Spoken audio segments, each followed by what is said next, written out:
Chapter 70, 049's Arrival. Clip-clop, clip-clop. The horses widened their paces as the wheels began rolling in tow. Despite activating his spirit vision and turning around, hoping to observe the refined and sweet lady, Klein did not have his wishes fulfilled. All his eyes reflected were brown figures moving past him. Meanwhile, the passengers from the stop had already boarded the carriage. The carriage door was closed tightly as it gradually departed. Within the carriage, 20 to 30 people stood closely to each other, their energy fields overlapping and shielding each other. Hence, it was an explosion of colors in Klein's vision, making it difficult for him to differentiate. He shook his head quietly and raised his finger to tap his glabella to deactivate his spirit vision. To him, it was simply help he could provide if he happened to chance upon it.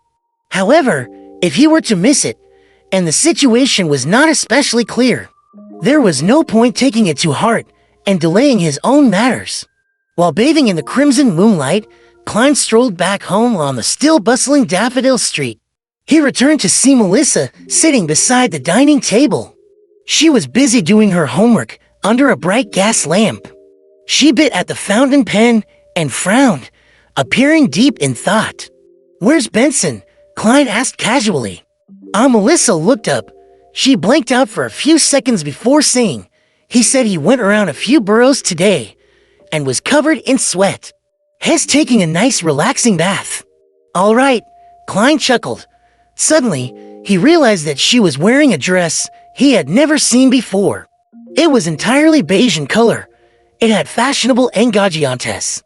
The collar and edges of her top had thin frills. Apart from that, it was a rather simple design, the type one wore as daily casual clothing. It fully accentuated the youth of a 16 or 17-year-old. "New dress?" Klein asked with a smile. It was a purchase that he and Benson had insisted upon. Melissa answered in the affirmative tersely. "I just took it back from Mrs. Rochelle. I was thinking that since I had to wash it later, I might as well try it on first." Klein was rather puzzled when he heard that. "Mrs. Rochelle, wasn't our former neighbor?" Melissa nodded and explained in all seriousness. "Mrs. Rochelle is actually a seamstress, but she was quite unlucky. She had no choice but to sew and mend clothes for others at home. She leads a pretty tough life. I knew that she had pretty good skill, and the price she quoted is cheaper than at a women's clothing store. Furthermore, it's very well tailored to my figure, so I ordered a new skirt from her. It only cost 9 soldi and 5 pence and took only a few days. A dress of a similar style would cost 3/2 of a pound at Harrods department store. What a frugal girl, sis. I know that at least half the reason is due to your pity of Mrs.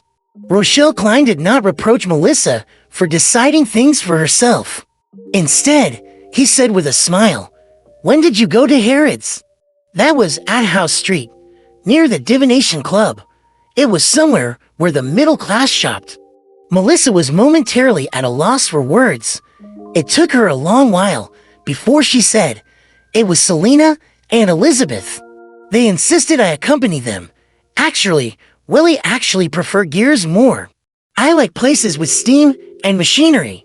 Yeah, it's quite wellness for a girl to occasionally shop at a department store." Klein laughed as he comforted his sister. After some idle talk, he briskly walked to the second floor, hoping to wash away the repulsive mixed smells from the bar. Just as he was about to return to his bedroom to get a change of clothes, he suddenly heard sounds coming from the bathroom close to the balcony. A few seconds later, Benson stepped out while drying his gradually receding hairline. "How was it? Did you compliment Melissa's new dress?" He shot a glance at Klein and asked with a smile. "I guess I forgot. All I did was ask where it was done." Klein thought for a moment as he said. Benson immediately chortled and shook his head. How unbecoming of an elder brother.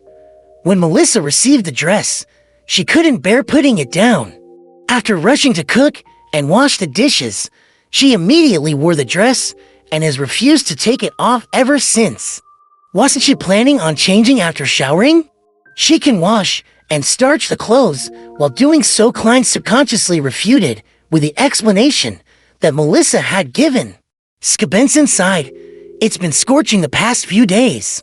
She was busy in the kitchen for a long time, so I believe she would feel much better doing her homework after a shower.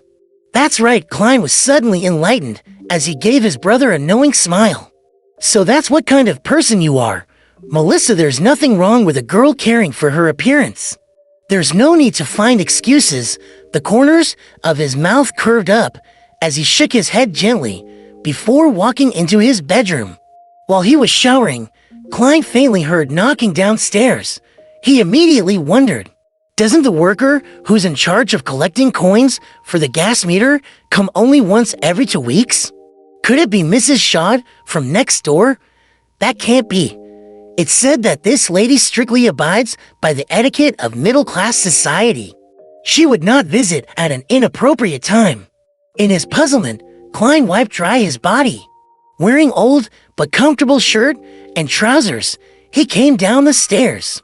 He surveyed the area, but did not notice any strangers. He asked, was someone at the door just now? Benson, who was reading the newspapers casually, said with a smile, it was Bitch Mountbatten, one of the policemen in charge of Iron Cross Street. He asked if we met an 18 or 19-year-old boy who has a rotund face. Heh, he even gave us a sketch to identify. Unfortunately, neither one of us have seen him, or we would have received a reward. What about you? Nope. Klein had a general idea what was happening. Instigator Triss had successfully escaped the evil dragon bar at the harbor. He had escaped somewhere close to Iron Cross Street and Daffodil Street. Therefore, the police were making visits from door to door. And to go this far made it clear that the operation of nabbing the instigator had completely failed. Klein did not bother himself with the situation. He had yet to begin combat training. He only had basic mastery of shooting, so to consider dealing with a natural assassin was simply using his life as a joke. He did not sleep well that night. He kept worrying that the instigator would infiltrate their house to hide, causing another massacre. Thankfully, Daffodil Street was quiet the entire night, with the morning sun rays dispersing all the fog. The relaxed Klein changed into formal attire, wore his top hat, held his cane, and went all the way to Zoutland Street.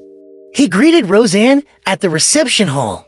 Good morning, Klein, replied Roseanne happily. She suppressed her voice and said, I heard the huge operation last night failed. The operation to nab Instigator Triss, Klein asked in curiosity. Yeah, Roseanne nodded heavily. She shot a glance at the partition and said, apparently an informant of the mandated punishers discovered the instigator. At the harbor, they were planning on waiting for additional Beyonders and another special operations squad from the police to arrive. Before beginning the operation, to do the deed instantly without alarming the commoners. Unfortunately, the instigator was extremely sharp. He charged out of the encirclement when he noticed something amiss, successfully escaping as a result. At such times, they need a Beyonder with tracking abilities, such as me. Klein made a joke. There was no lack of trackers back then. Dunsmith's voice suddenly sounded. Roseanne turned her head abruptly and saw the captain wearing his black windbreaker. He was glaring right at her with his deep pair of gray eyes while leaning against the partition's frame. She hurriedly raised her hands to cover her mouth. Then, she shook her head incessantly, expressing her futile innocence. Dunn turned his gaze to Klein, and after some thought, he said, there were a total of 6 Beyonders from the mandated punishers, the machinery hive mind, and us Nighthawks. We traced the injured Triss to Iron Cross Street's lower street. We found his temporary residence, but the clues ended there. Be it Beyonder methods or ordinary investigations, nothing worked. It was as though he evaporated into thin air, disappearing completely. Do you need my help with divination? Klein asked probingly. Dunn shook his head gently. The machinery hive mind had a machinery hive mind. He is a senior beyonder, as good as old Neil. I even suspect that has already at sequence 8, and just unaware what the name of the corresponding potion is.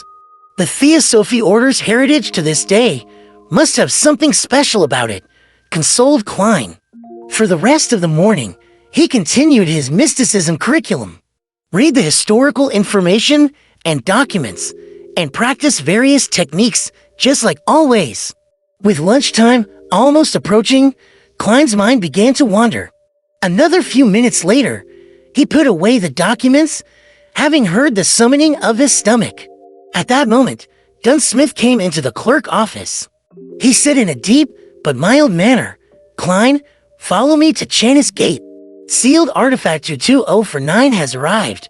The subsequent operation might require your sensing of that notebook. All right, Klein got up and replied. His thoughts became scrambled. He imagined how the sealed item would look or if the operation would be dangerous. While in this rather tense silence, he followed Dunn down the stairs and into the tunnel. After going straight at the intersection, Dunn suddenly stopped and turned his head, saying sternly, "Do this action together with me. Keep doing it and absolutely do not stop. Remember, absolutely do not stop. This is for your own safety." While speaking, Dunn bent his arm followed by extending it. He repeated this action without stopping. Klein looked at the captain demonstrate in a befuddled manner.